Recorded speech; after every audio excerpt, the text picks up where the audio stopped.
Moi kaikki! Life is Strange on palannut juurilleen, Max Caulfield on palannut. Miksi tämä on niin hienoa? No, me kerrotaan se nyt teille Square Enixin kanssa yhteistyössä tehdyssä videossa. Janne, sä oot sarjan fani, joten kerropa vähän, mistä on kyse. Kyllä, olen ennen kaikkea alkuperäisen Life is Strangein fani, joten siksi tämä on niin kiva aihe. Eli 29. lokakuuta tulee Tech9 Gamesin tekemä Square Enixin julkaisema Life is Strange Double Exposure, tupla-aloitus. Ja paljastus siitä täräytti Life is Strange-faneja ympäri maailmaa, koska päähahmo Max Caulfield palaa ykköspelistä. Ja miksi tämä on niin merkityksellistä? Kerron senkin niille ihmisille, jotka ei välttämättä ole pelannut Life is Strangea. Eli Life is Strange alkoi 2015 ja on siitä lähtien kasvanut kokonaiseksi pelisarjaksi. Eli alkuperäinen peli oli yliluonnollinen murhamysteeri tai etsivä seikkailu, josta tuli pieniä sivuepisodeja jälkeenpäin. Life is Strange 2 2018 ja 2019 episodeja. Sitten tuli tällainen jatko-osa kuin True Colors 2021. 2022 nähtiin remasteri tästä alkuperäisestä pelistä, jolla selkeästi valmisteltiin nyt Max Caulfieldin paluuta. Ja alkuperäisen pelin taustalla oli Don't Nod, joka vähän teki nimensä niin sanotusti sillä pelillä.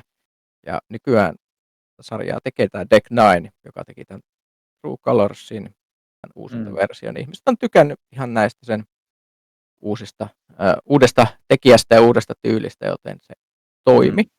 Mutta mikä oli Life is Strange? Eli se oli todellakin yliluonnollinen murhamysteeri, jossa päähenkilönä oli Max Caulfield, joka oli tämmöinen teini, joka halusi valokuvaajaksi ja oli koulussa pikkukaupungissa, jonne itse palasi tämmöisen visiitin jälkeen muualle.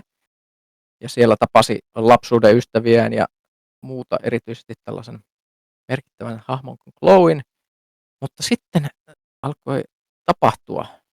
Siellä oli tapahtunut murha ja siellä meinasi tapahtua vähän lisää murhia. Ja Maxilla oli tämmöinen kyky estää tätä pahinta tapahtumasta sillä, että sillä oli tämmöinen maaginen, täysin selittämätön kyky kelata aikaa taaksepäin. Eli kun Life is Strange on yksi näitä pelejä, joita pidetään, mitä mä sanoisin, valintoihin perustuvien draamapelien vähän kuin kärkikastissa.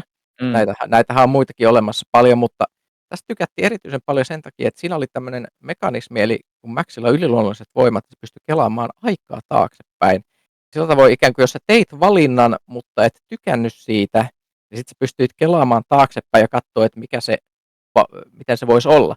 Joten sen takia ne valinnat ei voinut olla ihan yksiselitteisiä, koska pelaaja voisi muuten aina optimoida elämänsä ja valintansa täysin, ja sillä tavalla niistä piti tehdä tämmöisiä kauaskantoisempia ja monimutkaisempia ja monitulkintaisempia.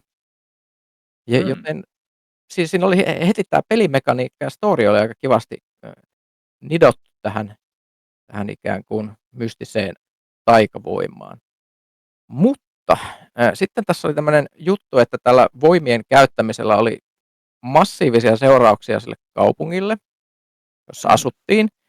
Ja mä en halua spoilata tästä, mitä ne seuraukset oli, mutta siinä lopussa piti ikään kuin päättää tämmöinen valinta, jossa valittiin, että asetanko tärkeämmälle sijalle tässä mun elämässä mun tärkeän ihmisen, mikä voi aiheuttaa näitä seurauksia, vai asetanko sitten tämän kaupungin etusijalle.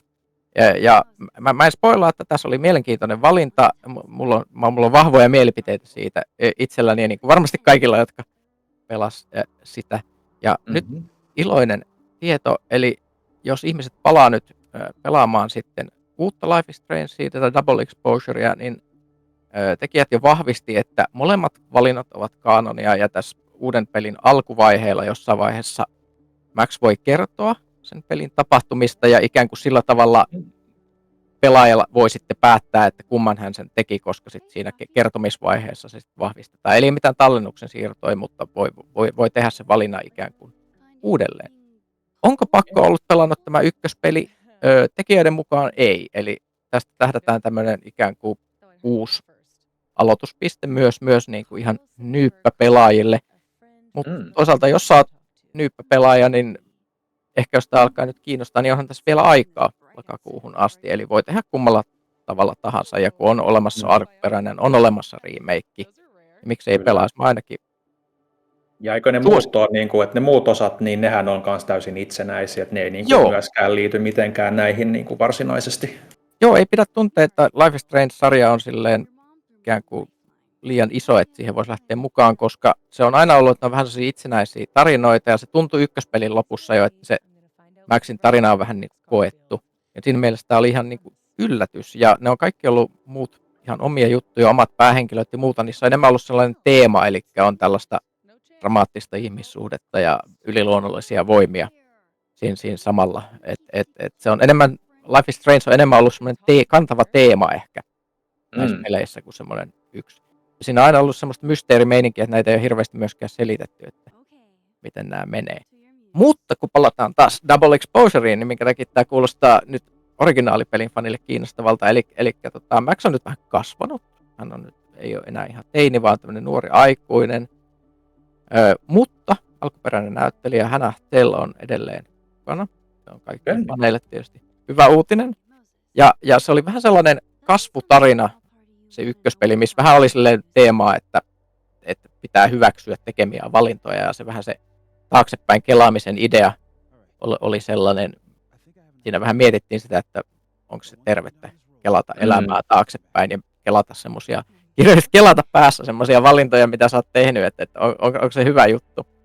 Ja tästä julkaistiin tämmöinen ennakkovideo, missä nähtiin, että Max on nyt tämän pelin tapahtumien jälkeen elänyt tien päällä, siirtynyt kaupungista toiseen.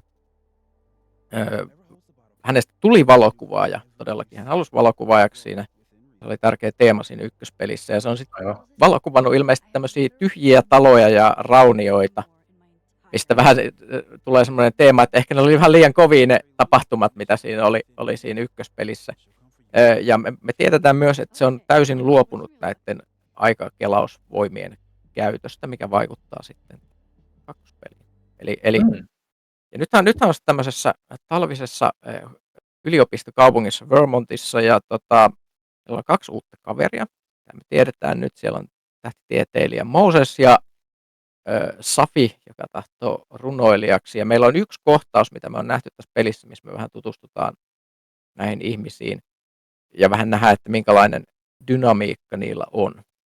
Ja tämän kohtauksen lopuksi, minkä ihmiset voi mennä katsoa netistä ihan vapaasti, niin koska Maxin elämä ei koskaan voi olla kivaa ja mukavaa, niin Safi murhataan mystisellä tavalla. Siinä on ilmeisesti tällaisia mahdottomia elementtejä, eli esimerkiksi murha-ase on täysin mystisesti kadonnut ja muuta. Ja poliisi ilmeisesti epäilee myös Maxia tekijäksi, koska hän on semmoinen ihminen, joka syöksyy murhapaikalle ja koplaa siellä ruumista hädissään, joten sitten ollaan semmoisessa tilanteessa, että tietysti hän on pääepäilty. Ja se, mitä tässä on nyt mielenkiintoista, eli nyt nämä aikavoimat sitten palaa, mutta koska Max on niin traumatisoitunut niiden voimiensa käytöstä siinä ykköspelissä, niin se ei voi enää kelata aikaa taaksepäin, koska se tietää, että sillä on semmoisia massiivisia seurauksia. Eli nyt tässä on uusi voima, uusi aikavoima, eli nyt on 2 eri aikalinjaa, missä on tämmöinen yksi tärkeä ero, eli toisella aikalinjalla tämä Safi on kuollut ja toisessa se on hengissä. Ja Max voi sitten hyppiä, siellä on semmoisia risteyskohtia siellä maailmassa, joiden kautta sä voit aina hypätä siihen toiseen aikalinjaan. Ja sä voit myös ilmeisesti kuikkia silleen semmoisella jännällä skannausvoimalla, mitä nähtiin myös tässä videossa, että sä voit vähän kuin nähdä, että millä tavalla se kohtaus, missä sä oot, tai paikka, missä sä oot, niin eroaa juuri sillä hetkellä toisesta, että esimerkiksi siellä saattaa näkyä ihmisten ääriviivoja, jotka on keskustelemassa. Ja ideana on, että sit sä käytät tätä tutkimaan tätä murhaa, eli ilmeisesti Safia uhataan edelleen tässä, eli se murhaaja ei ole saanut murhaa tehtyä, niin se voi tapahtua uudestaan, eli se pitää estää siinä toisessa aikalinjassa, Ja sitten samalla sun pitää luoda näitä ihmissuhteita ja tutustua ihmisiin ja erityisesti tähän uhriin, kaveriin, että sä voit ikään kuin selvittää sen murhan siinä toisessa aikalinjassa. Mikä on tosi mielenkiintoista siinä mielessä, että siinä tulee vähän niin kuin tämä teema siitä, että valinnat johtaa eri tilanteeseen ja niin edelleen, mutta sulla ei ole sitä semmoista ikään kuin pakoreittiä tai turvaverkkoa, millä sä voisit hypätä taaksepäin sitten siihen kohtaukseen takaisin, jos sä oot tehnyt valinnan, josta sä et tykkää. Eli tietyllä tavalla siitä riisutaan semmoinen juttu, mikä oli hirveän oleellinen siinä ykköspelissä, mutta se voi mennä aika mielenkiintoisesti.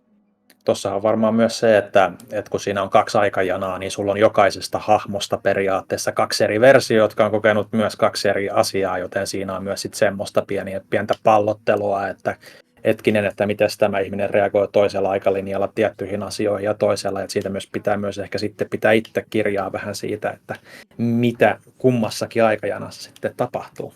Niin, varsinkin jos esimerkiksi on tämä tosi isolta tärkeältä vaikuttava hahmo, tämä Moses, joka on molempien Maxin ja Safin ystävä, niin se on varmaan aika traumatisoitunut sillä aikalinjalla, jossa se kaveri on kuollut, kun Maxille se taas sit toisaalta elää siellä toisella aikalinjalla, eli se on samaan aikaan elävä että kuollut, niin niillä on varmasti aika mielenkiintoista hahmodynamiikkaa, ja siis tämmöinen draama on just, mistä varmasti Life is Strange-fanit on aika innossaan. Ylipäätänsähän nämä on nostanut esiin, että tämmöinen perhosefekti on isossa roolissa tässä just, että pienet asiat voi vaikuttaa, mikä just korostuu siinä, että sulla on 2 eri aikakautta, joita jakaa tämmöinen hyvin dramaattinen tapahtuma. Ja vähän kanssa kehittäjät tässä näiden hiljattain esittämässä striimissä nosti esiin, että Samilla itselläkin saattaa välillä, Maxilla itselläkin saattaa välillä mennä aikajanat vähän jopa sekaisin suhteen, että missä nyt mennään ja mikä tarkalleen on, että siitä rakennetaan tämmöistä niin kuin hänellekin hyvin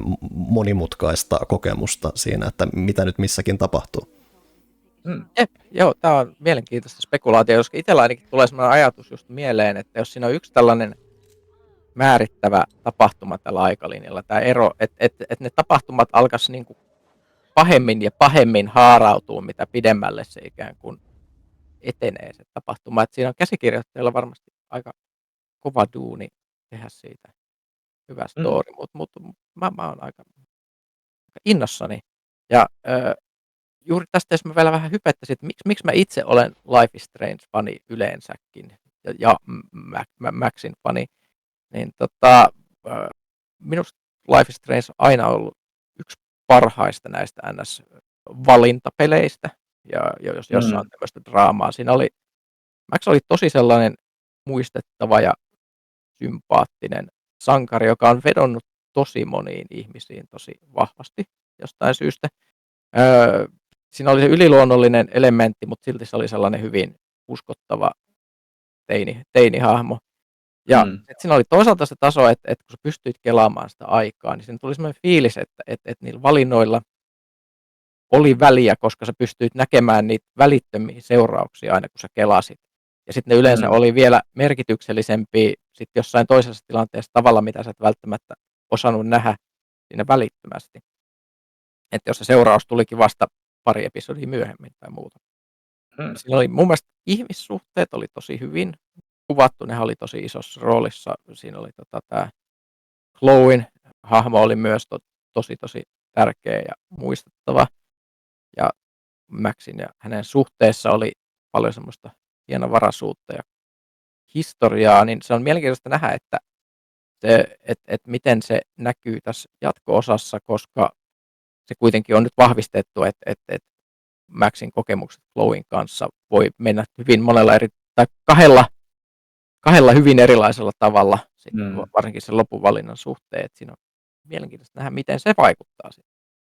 Ja mun olisi pakko myöntää, että mä en sitten ollut enää Life is Strange-fani varsinaisesti sitten enää sen ykköspelin jälkeen, koska mä jotenkin tykkäsin siitä Maxista niin paljon, että sitten kun tuli jatko-osat, 2 ja True Colors, itse asiassa mä en ikinä lähtenyt niihin, eikä mua sitä ikinä millään tavalla kiinnostanut, koska se on vähän niin kuin sellainen, että jos sä vaihdat jostain pelistä päähahmon ja se on ollut sulle se päähahmo on ollut semmoinen tosi tärkeä juttu, niin sit voi tulla vähän semmoinen este tietyllä tavalla siihen takaisin hyppäämiseen, vaikka ne tarinat vois olla hyviä. Mä oon kuullut, True Colors on tosi kiva peli esimerkiksi. Niin nyt sitten mulle on tämmöinen hetki, että kun Max palaa, niin nyt on sitten luonnollinen hetki sitten itsekin hypätä takaisin satulaan niin sanottu.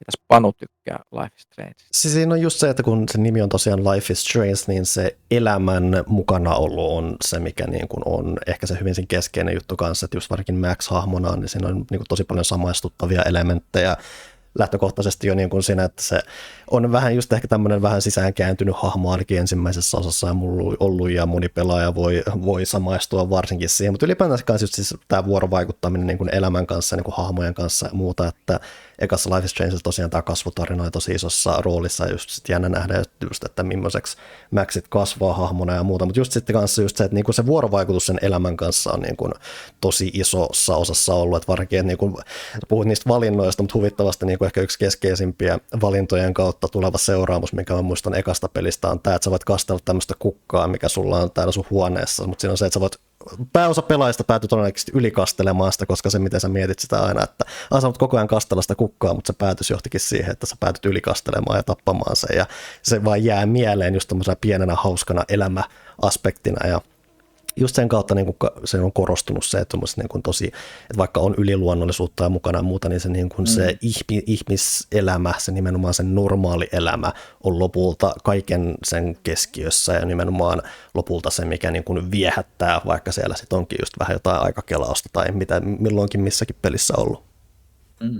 No, se on ihan totta, että ne normaalit jutut oli siinä monesti se muistettavin osuus. Semmoinen, että kaverien kanssa hengailu ja tällainen. Se oli jotenkin vaan tehty hyvin uskottavasti. Ja jos Villekin haluaisi nyt ryhtyä Life is Strange-faniksi. No siis mä olen aina ollut kiinnostunut Life is Strangeista. Mä testasin sitä ensimmäistä peliä, ennakkoversioa, ja mä koin sen erittäin mielenkiintoiseksi, sen ydinmekaniikan, sen ajankelauksen. Ja mä tykkään murhamysteereistä, yliluonnollisesta aikamatkustuksesta. Tässähän nyt sitten on tämä 2 universumia, niin tässä on semmoisia elementtejä, mitkä mua nyt houkuttelisi tosi paljon. Kaikki on nimenomaan kehunut ja ollut iloisia siitä, että Max on palannut hahmona, ja mä tiedän, että se on tosi pidetty. Niin nyt on semmoinen fiilis, että pitäisi varmaan pelaa se ykkönenkin ennen tätä itse, mutta voi olla, että kun nyt sanotaan, että tämä on hyvä myös uusille tulokkaille, niin ehkä mä hyppään vaan suoraan tähän Double Exposurein pariin. Että kiinnostaa kyllä ihan oikeasti. Joo, se voi olla erilainen kokemus, jos sä et tiedä sitä taustaa samalla. No sepä. Se on ihan kiva niin kun nähdä, miten se niin kun sitten toimii niin kun täysin uutena tulokkana, kun kerran sanotaan. Ja ehkä se sitten houkuttaa, jos siitä pitää, niin houkuttaa sitten se ykkösen pariin sitten. Niin, ja sitten siellä on olemassa originaalit ja remakeit löytyy, niin on valinnanvaraa, miten se haluaa. Kyllä. Ja peli on tosissaan tulossa. Life is Strange, Double Exposure, 29. lokakuuta PlayStation 5, Xbox Series-konsoleille, PC:lle ja ilmeisesti Switch-versio tulossa myöhemmin. All right. Kiitoksia kaikille katsomisesta. Palaamme jälleen asiaan.